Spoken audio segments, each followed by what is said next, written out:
Have you ever stopped to think that one tiny strip of water could literally hold the entire global economy hostage? Well, it's not a what-if scenario. It's a reality of the Strait of Hormuz.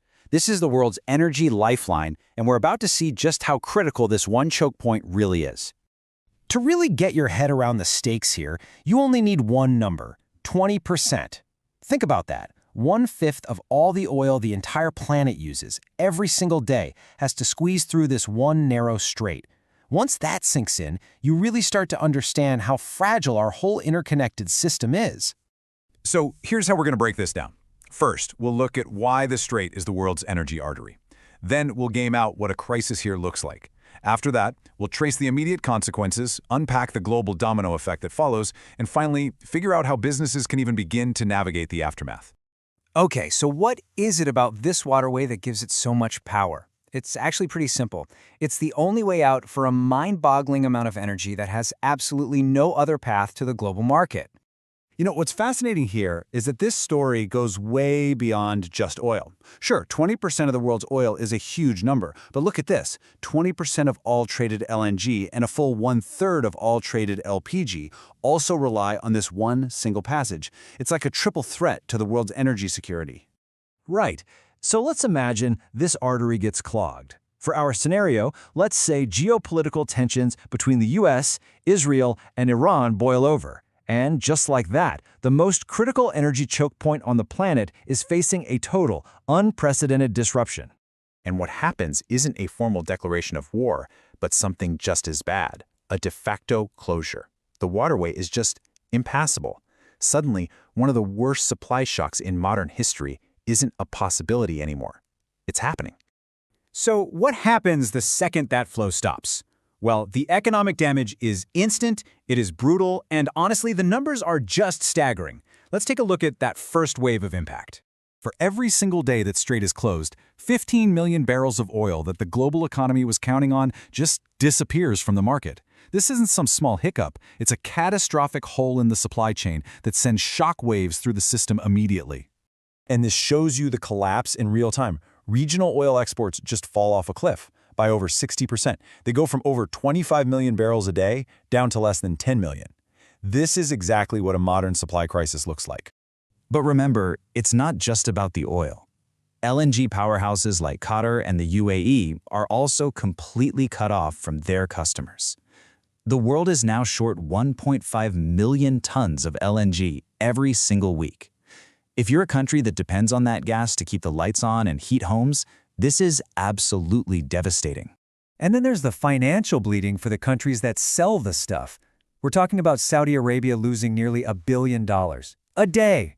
The UAE, Qatar, and Iraq are each losing hundreds of millions every single day.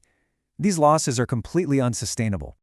This quote from TESPAM President Ohuzhan Akhener really puts it all into perspective.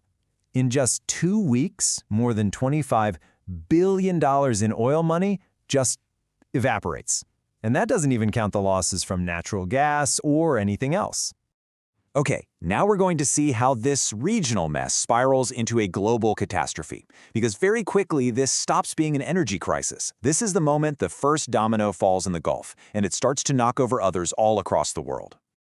And that's the key idea we have to shift to. This isn't just about energy anymore. We are now in a full-blown global supply chain event. The energy shock was the trigger, yeah, but the real crisis is the chain reaction of failures it kicks off in places you'd never expect. So why does that happen? Because the world's factory, the Asia-Pacific region, places like China, Japan, and South Korea, is incredibly dependent on that Gulf energy. When their power grids start to flicker, their factories start to shut down. Think about the semiconductors in your phone, or the parts in your car. Suddenly, they become super scarce and expensive, all because a shipping lane thousands of miles away got blocked. That's the domino effect, right there. So faced with this mess, the world basically splits in two. You have emerging Asia, like China and India, who are forced into something called demand destruction, which is a nice way of saying they have to ration power and shut down factories. Meanwhile, Europe and developed Asia get into a bidding war, competing for whatever's left and paying insane prices on the spot market just to keep things running. All right, so in the middle of all this chaos, how does a business possibly survive? The game changes. You have to pivot from just managing the immediate crisis to thinking about long-term strategic and, yes, legal preparedness. All of a sudden, this kind of dusty old legal term becomes the most important phrase in international business: force majeure. This is the little clause in a contract that says you're off the hook if some uncontrollable catastrophe happens. Now, the billion-dollar question for everyone is, does a blockade count? Can your supplier just walk away from their promises?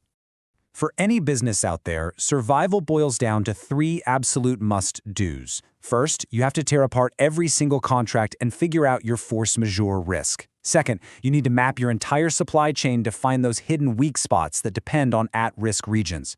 And third, call your insurance agent. Confirm exactly what your policies will and will not cover. In a crisis this big, making assumptions is a fatal mistake. And that leaves us with the big final question, doesn't it?